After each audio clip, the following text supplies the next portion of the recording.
তোমরা যারা যারা টিকটক থেকে ভিডিওটি দেখতেছো আর এই গল্পের যে কয়টা পার্ট মিস করছো আমার ইউটিউব চ্যানেলে সবগুলোই পার্ট দেওয়া আছে, তোমরা গিয়ে দেখে আসতে পারো। তো চলো বেশি কথা না কইয়া গল্প শুরু করা যাক। আম্মু আমার মাথায় হাত দিয়ে আদর করছে আর অপলক চাহনিতে তাকিয়ে আছে আর চোখ দিয়ে পানি বের হচ্ছে। বাস ছেড়ে দিল, আম্মু চলে গেল। অবশেষে আম্মু আমাকে বিশ্বাস করলো, আদর করলো। মনে হলো আরো কয়েক বছর বাঁচার অনুপ্রেরণা পেলাম।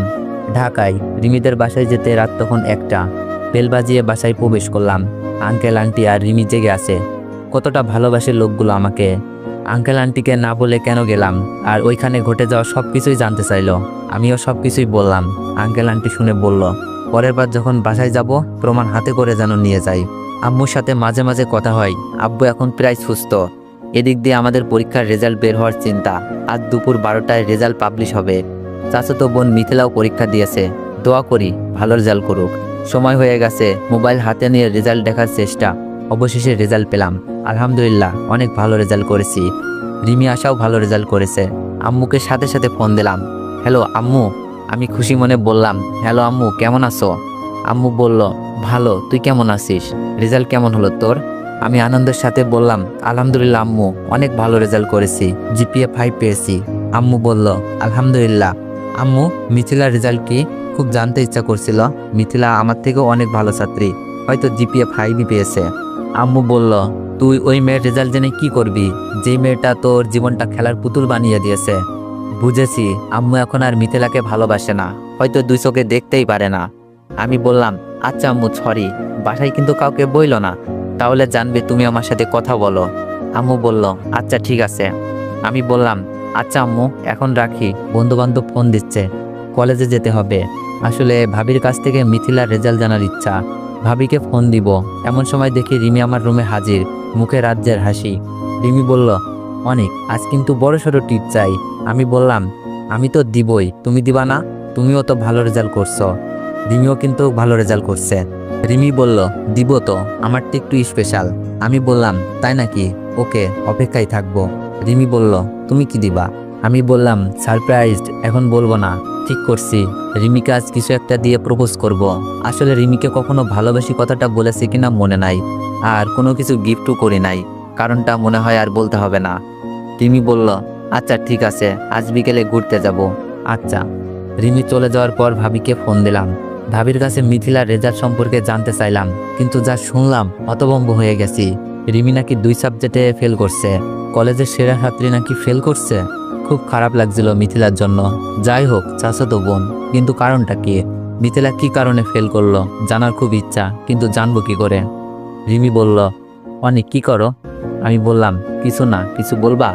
রিমি বলল, ব্যাপার কি, মন খারাপ কেন? এত ভালো রেজাল্ট করছো, কই আনন্দ করবা তা না, মন খারাপ করে বসে আছো? আমি বললাম, মিথিলার জন্য খারাপ লাগছে। রিমি বলল, কি, মিথিলার জন্য খারাপ লাগবে কেন? আমি মন খারাপ করে বললাম, মিথিলা পরীক্ষায় ফেল করেছে। রিমি বলল, মিথিলা ফেল করেছে তো খুশির খবর, মন খারাপ করার কি আছে? এটা তার পাপের শাস্তি ধরে নিতে পারো। রিমি অনেক খুশি মিথিলার ফেলের কথা শুনে। আমি চিন্তার ভাব নিয়ে বললাম, মিথিলা আমাদের স্কুল কলেজের সবচেয়ে ভালো ছাত্রী ছিল, কি এমন হলো যে 2 বিষয়ে ফেল করলো? রিমি বলল, অভিশাপ লাগছে মিথিলার উপর, তাই ফেল করেছে। আমি বললাম, আমার মনে হয় অন্য কোনো কারণ আছে। রিমি বলল, আর কি কারণ থাকতে পারে? আর যে তোমার জীবন নষ্ট করতে চেয়েছে তাকে নিয়ে এত ভাবার কি আছে, বুঝছি না। আমি বললাম, চাচাতো বোন তো, মিথিলা ওই বিষয়টা ছাড়া আর কোনো বাজে কাজ দেখি নাই, তাই এখনো মিথিলার প্রতি মায়া থেকে গেছে। কারণ আমি তো মিথিলার ভালোর জন্যই কাউকে কিছু না বলে বাসা ছেড়ে চলে এসেছি, যাতে তার ভালো হয়। তাহলে এখন খারাপ কেন হবে? রিমি কিছুটা রাগ নিয়ে বলল, ও বুঝছি, বেশি ভালো সাজা হচ্ছে। শোনো, বেশি ভালো না। আমি বললাম, জানি না এটা ভালো সাজা কিনা, তবে আমি মনে করি প্রতিটি মানুষই ভুল থেকে শিক্ষা নেয়, আর মিথিলা হয়তো সেই শিক্ষা নিয়েছে, কিন্তু ভয়ে মুখ খুলে বলতে পারছে না অনেক এমন করে নাই, কারণটা ভিন্ন ছিল। রিমি বলল, তুমি তো বেশি বোঝো, কোনো কিছু হয়ে যাওয়ার আগেই বলে ফেলো। মিথিলা এমন কিছুই ভাবছে না, মিথিলার প্ল্যান ছিল তোমাকে বাসা থেকে বের করে দিবে আর দুলাভাইয়ের সাথে মজা করবে। আমি বললাম, এটাও হতে পারে, কিন্তু এখনো আমি মিথিলার ভালো চাই। আমি তো ভালো আছি, শুধু পরিবার ছেড়ে আছি, মিথিলা না হয় পরিবার নিয়ে ভালো থাকুক। রিমি বলল, তোমার কথা আমি বুঝি না, এত ভালো মানুষ ভালো না, জীবন অনেক কঠিন। আমি বললাম, ভালো মানুষ আর কই হতে পারলাম। ভাবিকে জানিয়ে দিয়েছি, সুমি আপু জেনে গেছে, আম্মু এখন জানে। আর তোমাদেরও তো সবই বললাম। যদি আমি ভালো মানুষই হতাম তাহলে হয়তো কাউকেই বলতাম না। রিমি বলল, হইছে, আমার কাছে যদি তোমার নির্দোষ প্রমাণ করার কিছু একটা থাকতো আজই তোমার বাসায় গিয়ে সব কিছু ফাঁস করে দিতাম। রিমি দেখছে অনেক রেগে গেছে। আমি বললাম, আচ্ছা বাদ দাও, আজ কোথাও যেন যাবে বলছিলা? দুপুরে বলছিল কোথাও ঘুরতে যাবে আর স্পেশাল কিছু একটা গিফট করবে। রিমি বলল, আজ আর যাবো না, মুড অফ হয়ে গেছে, মিথিলার নাম শুনলেই গা জ্বলে। রিমি তো দেখছি অনেক রাগ করে আছে। আমি বললাম, আরে বাদ দাও, চলো, আসা যাবে না? রিমি বলল, আর কোনোদিন ওই মেয়েকে নিয়ে ভাববে না। আমি বললাম, আচ্ছা চলো। রিমির কথায় মাথা নাড়ালেও মন যে ভাবতে বাধ্য করে। রিমি বলল, মনে থাকে জানো, আমি রিমি রাস্তায় বেরিয়ে হাঁটছি, আশাকে তার বাসা থেকে নিয়ে নিব। আমরা আসলে একটা ছোটখাটো পার্টির আয়োজন করছি রেজাল্ট পাওয়ার খুশিতে। কলেজে আরো কয়েকজন বন্ধু মিলে এই আয়োজন করেছি। আশা আমি রিমি হেঁটে যাচ্ছি। আমি বললাম, রিমি একটু দাঁড়াও, আমি আসছি। রিমি বলল, কোথায় যাবা? আমি বললাম, 2 মিনিট লাগবে, যাবো আর আসবো। বলে চলে আসলাম ফুলের দোকানে। একগুচ্ছ ফুল আর 3টা ললিপপ নিয়ে রিমির সামনে।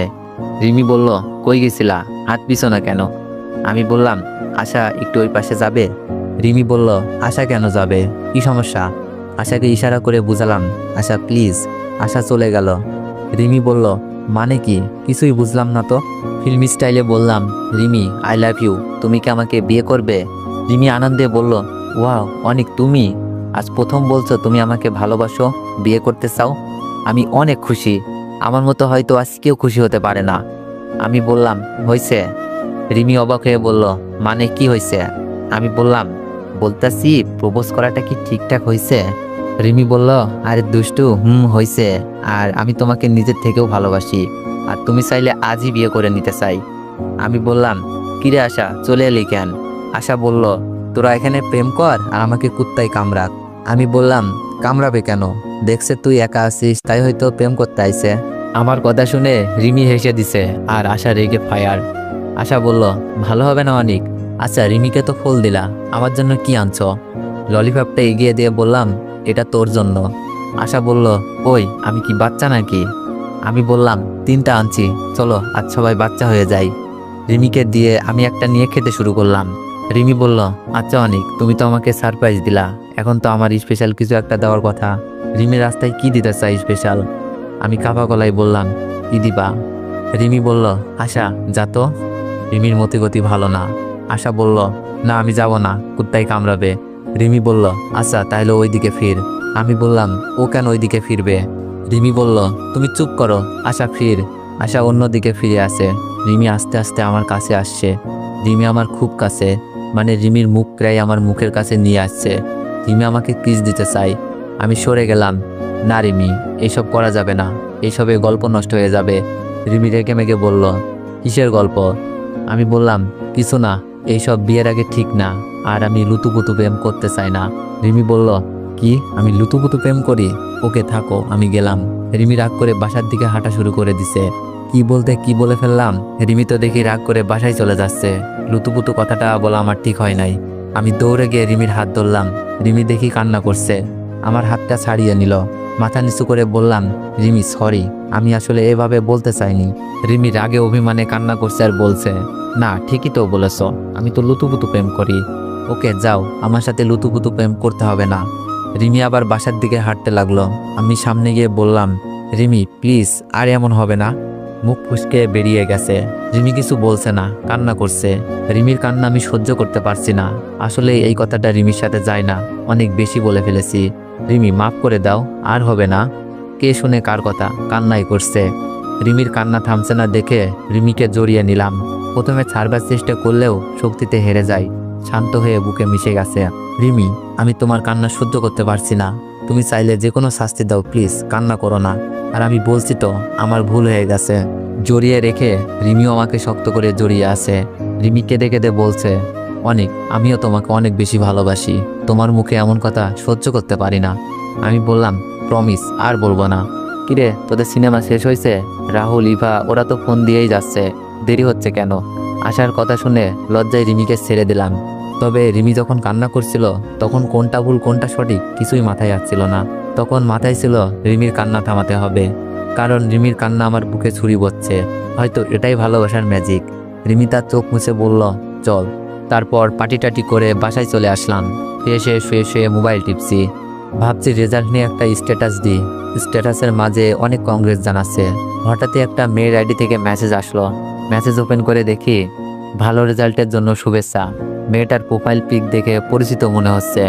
আমি মেয়েটার প্রোফাইলে গিয়ে দেখি এটা মিথিলার বান্ধবী মারিয়া, আমাদের সাথেই লেখাপড়া করতো আর এক এলাকারই। আমি রিপ্লাই দিলাম, ধন্যবাদ। তোমার রেজাল্টের কি অবস্থা? মারিয়া বলল, আলহামদুলিল্লাহ। তুমি কি আমাকে চিনতে পারছো? আমি বললাম, চিনব না কেন? ক্লাস 1 থেকে কলেজ পর্যন্ত একই সাথে পড়া। হয়তো কথা হয়নি তেমন। তুমিও তো মিথিলার খুব কাছের বান্ধবী ছিলা, তাই না? মারিয়া বলল, এখনো আছি, কিন্তু মিথিলার কি যেন হয়ে গেছে। আর শুনলাম তুমি নাকি কি এক কারণে বাসা থেকে চলে গেছো আর আসো না। আমি বললাম, বলেনি তো তোমার রেজাল্ট কেমন হয়েছে? মারিয়া বলল, এই তো 4.89, একটুর জন্য মিস। আমি বললাম, ব্যাপার না, পরের বার ভালো হবে। মিথিলার কি খবর? যোগাযোগ নাই তো। আমি জেনেও বলতেছি, দেখি ফেলের কারণটা জানতে পারি কিনা। মারিয়া বলল, মিথিলা তো 2 সাবজেক্টে ফেল করেছে। আমি বললাম, কি বলো? মিথিলা তো সবচেয়ে ভালো ছাত্রী ছিল, তাই না? সে কিভাবে ফেল করে? মারিয়া বলল, আসলে তুমি চলে যাওয়ার পর মিথিলাকে অন্যমনস্ক দেখতে লাগছিল। মাঝে মাঝে ক্লাসে বসে কান্না করত। আমি অনেকবার জানতে চাওয়ার পরও বলতো, তুমি নাকি মিথিলার কারণে বাসা থেকে চলে গেছো। মিথিলা নাকি কি এমন ভুল করেছে যা কাউকে বলতেও পারছে না, নিজেও সুখে নেই, ভিতরটা নাকি পুড়ে পুড়ে ছাই হয়ে যাচ্ছে।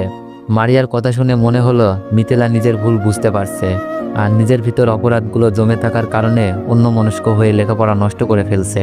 আমি বললাম, আচ্ছা মিথিলা সেই ভুলের কথা বলে নাই? কি এমন ভুল করছে? মারিয়া বলল, না, তবে মিথিলা বাঁচতে চায় না। মারিয়ার কথা শুনে খুব খারাপ লাগছে। আমি তো মিথিলার ভালো থাকার জন্যই কাউকে কিছু বলি নাই, তাহলে মিথিলা এত খারাপ অবস্থা কেন? আমি বললাম, আচ্ছা মারিয়া, একটা হেল্প করে দিতে পারবা? মারিয়া বলল, কি বলো? ভয়েস দিয়ে বললাম, মিথিলাকে বলবা আবার পরীক্ষা দিতে, সবকিছু আগের মতো করে নিতে, আর আমার সাথে যে ঘটনা ঘটছে সেইগুলো নিয়ে যেন চিন্তা না করে। আমি মিথিলার উপর রেগে নাই, মিথিলার ভুল আমি বুঝতে পারছি। আর বলবা আমি ভালো আছি, আর আমি চাই মিথিলা যেন ভালো থাকে। এইটাই মিথিলাকে যেভাবে পারো শুনিয়ে দিও। আচ্ছা ঠিক আছে, পরে আবার কথা হবে, বাই। মোবাইলটা রেখে ঘুমিয়ে গেলাম। পরের দিন সকালে মোবাইলে মেসেজ আসলো মারিয়ার। মারিয়া বলল, মিথিলা তোমার সাথে কথা বলতে চাই। এখন আমি কি উত্তর দিব ভাবছি। আমি মেসেজ সিন করে রিপ্লাই না দিয়ে অফলাইনে চলে গেলাম। মিথিলার সাথে কথা বললে হয়তো রাগ অভিমান সবকিছুই শেষ হয়ে যাবে। তাছাড়া প্রথম ভালোবাসা, কি থেকে কি বলে ফেলে আমি কিছুই শুনতে চাই না। রেজাল্ট পাওয়ার পর ভার্সিটিতে ভর্তি পরীক্ষা নিয়ে চিন্তায় আছি। ইচ্ছা ঢাকা ভার্সিটিতে পড়া, ইনশাল্লাহ আমি পারবো। আর এখন আমার লেখাপড়ার খরচ আমি নিজেই চালাই, আঙ্কেলের অফিসে চাকরি করে। আমি আর রিমি একই ভার্সিটিতে ভর্তি হলাম। একটা নতুন পরিবেশ, ভালোই লাগছে। আর রিমির সাথে আমার ভালোবাসার সম্পর্ক চলছে খুবই ভালোভাবেই। মনে হয় বেশি ভালো আমার কপালে নাই। আন্টি আর আঙ্কেল আমাকে খুব গোপনে ডাকে, যেন রিমি এই বিষয়ে কিছু না জানতে পারে। আমি তো খুব ভয় পেয়ে যাই। এত গোপনে ডাকার মানে কি?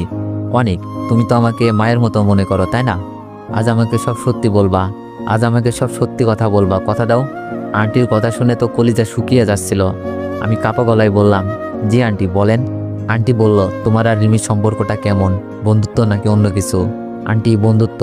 মিথ্যা বললাম, আমার তো মনে হয় না তোমাদের সম্পর্কটা বন্ধুত্বের সীমাবদ্ধ। সত্যি করে বলো। আন্টি কি সব জেনে গেছে? আমি বললাম, আসলে আন্টি, আমি রিমিকে বন্ধু ভাবলেও রিমি অন্য কিছুতে নিয়ে গেছে। রিমির বিভিন্ন পাগলামি আমাকে বাধ্য করেছে রিমির কথায় সাড়া দেওয়াই। আমার বুক কাঁপছে। আঙ্কেল বলল, তুমি জানো তো রিমির বিয়ে ঠিক করা আছে হৃদয়ের সাথে? জি আঙ্কেল। আঙ্কেল বলল, তাহলে রিমির পাগলামিতে কেন সাড়া দিলা? আমি বললাম, আঙ্কেল আপনি তো জানেন রিমি কেমন পাগলামি করে। আর আমি রিমিকে আগেও বলেছি, এখনও বলি, আপনাদের কথার বাইরে আমি কিছুই করতে পারবো না।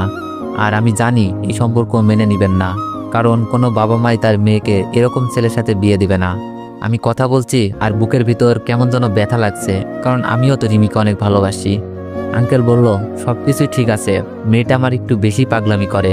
তোমরা ছোট মানুষ, না বুঝে ভুল করতে পারো, কিন্তু মেয়েটার তো একটা ভালো ভবিষ্যৎ দরকার। আমি বললাম, জি আঙ্কেল, এখন আমার কি করা উচিত? আঙ্কেল বলল, এখন যদি আমি বলি তুমি রিমিকে ভুলে যাও, অবহেলা করো, তাহলে রিমি উল্টাপাল্টা কিছু করে ফেলতে পারে। আর এদিক দিয়ে হৃদয়ের সাথে রিমির বিয়ে দিব কথা দিয়ে রেখেছি। তুমিও লেখাপড়া করো, নিজের বাসা থেকে মিথ্যা প্রবাদ নিয়ে আসছো। জি আঙ্কেল, আপনারা যেভাবে বলবেন সেভাবেই করব। বলেন তো রিমিকেও ভুলে যাব, কারণ আপনাদের ভালোবাসার কাছে রিমির ভালোবাসা কিছুই না। হৃদয় ভাইয়া তো আশাকে ভালোবাসেই, এখন ইমোশন দিয়ে আঙ্কেল আন্টিকে মানিয়ে নিতে পারলেই হয়। আন্টি বলল, আচ্ছা তুমি কি চাও বলো। আমি বললাম, আন্টি আমি রিমিকে ভালোবাসি ঠিকই, কিন্তু আমি চাই রিমি ভালো থাকুক। যদি অন্য কোথাও রিমি ভালো থাকে আমি তাতেই খুশি, কারণ আমি হয়তো ভালোবাসা দিতে পারবো কিন্তু থাকার জন্য ঘর দিতে পারবো না, কারণ আমি তো আপনাদের বাসায় থাকি।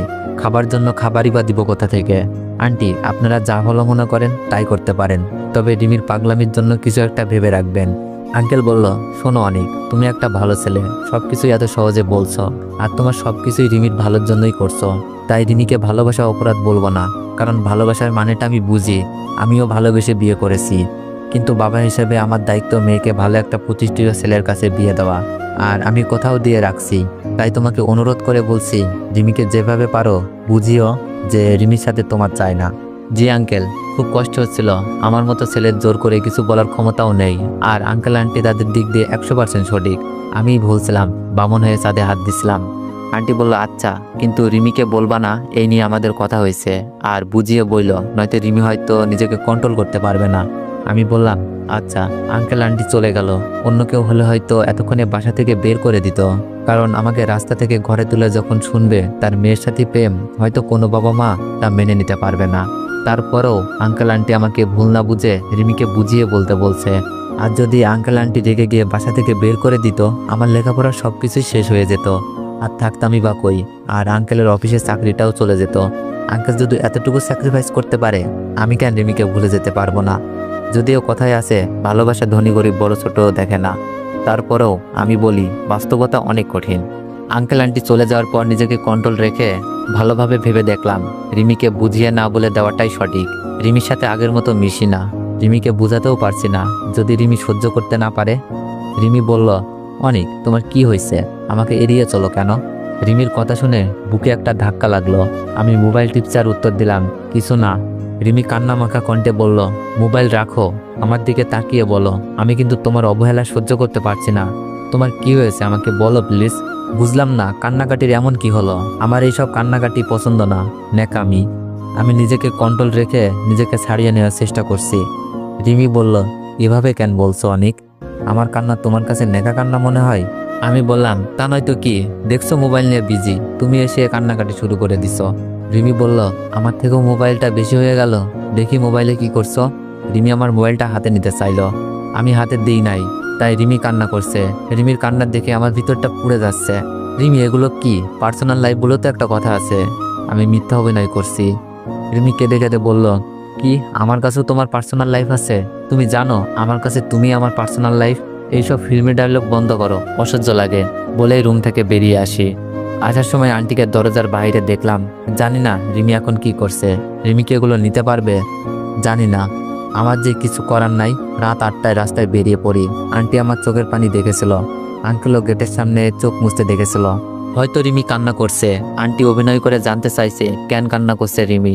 রিমি কি বলবে না বলবে না? আঙ্কেল বাসায় গিয়ে দেখবে হয়তো রিমি কান্না করছে। সবকিছুর কারণ জেনেও আঙ্কেল আন্টি কিছুই বলতে পারবে না, কারণ ওরা তো দায়িত্বে বাঁধা। হাঁটতে হাঁটতে চোখের জল নিয়ে চলে যাই মদের আড্ডাখানায়। মানুষগুলোর কাছে আমি একেবারেই নতুন, এখানে শুধু কষ্টে থাকা মানুষগুলোই আসে। আমি বলবো না কেউ যেন এখানে না আসে, কারণ আজ নিজের বিবেকের কাছেই প্রশ্নবিদ্ধ। সিগারেট আর মদ খেয়ে চলছি, এসব কখনো ছুঁয়েও দেখি নেই। ভালোবাসার কষ্ট যে কি তা কেউ ভালো না বাসলে বুঝবে না, আমিও বুঝতাম না। কিন্তু ভালোবাসার মানুষটির সাথে যখন পরিস্থিতির শিকার হয়ে বাজে ব্যবহার করতে হয়, কষ্ট দিয়ে দূরে রাখতে হয়, আর ভালোবাসার মানুষের চোখের পানি দেখতে হয়, তখন এই সামান্য নেশা কিছুই না। চোখ বেয়ে পানি পড়ছে আর মদ খাচ্ছি, সাথে সিগারেট তো আছেই। কষ্টটা যেন তারপরেও হালকা হচ্ছে না, তবে চোখগুলো বন্ধ হয়ে আসছে। বাসায় যাওয়ার জন্য পা বাড়ালাম, কিন্তু হাঁটতে পারছি না, দুপা হেঁটেই পড়ে যায়। কখন চোখ বন্ধ হয়ে গেছে মনে নাই। চোখ খুলে দেখি আমি রাহুলের বাসায়। এখানে কিভাবে আসলাম আমি তো মদের আড্ডায় ছিলাম। এর মধ্যেই দেখি রাহুল রুমে আসলো। রাহুল বলল, কিরে এখন কেমন লাগছে? ভালোই। আমি তোর বাসায় কিভাবে আসলাম? আমি তো আমাকে আটকে দিয়ে বলল, মদের আড্ডায় ছিলি, অজ্ঞান হয়ে পড়েছিলি, তোর মোবাইলে আমার নাম্বার পেয়ে ফোন করে বলল আমি গিয়ে তোকে অজ্ঞান অবস্থায় নিয়ে আসি। কি হয়েছিল তোর? তোকে তো কখনো কোনো বাজে নেশায় দেখিনি। আমি বললাম, তাহলে শোন। আমি রাহুলকে সব খুলে বললাম, আর এই কথাগুলো যেন কাউকে না বলে প্রমিস করতে বললাম। রাহুল বলল, আচ্ছা ঠিক আছে, এখন কি করবি ভাবছিস? আমি বললাম, আঙ্কেল আন্টি যা বলবে তাই। আচ্ছা বাসায় যাই, হয়তো ও চিন্তা করছে। রাহুল বলল, নাস্তা করে যা। আর কাল রাত থেকে রিমি ফোন করছিল, আমি বলছি তুই আমাদের সাথেই আসিস আর এখানেই থাকবি। আমি নাস্তা করে বাসার দিকে হাঁটা দিলাম। বাসা আসার মাত্রই আন্টি আঙ্কেল নাস্তার টেবিলে। রিমির টেবিল ছেড়ে দৌড়ে এসে আমাকে জড়িয়ে ধরে কান্না করতে লাগলো। আঙ্কেল আন্টি সবকিছুই দেখছে। তো এভরিওয়ান, পরবর্তী পার্টের জন্য অপেক্ষা করুন। আর যারা যারা চ্যানেলে নতুন আছেন সবাই একটু সাবস্ক্রাইব করে দিয়েন।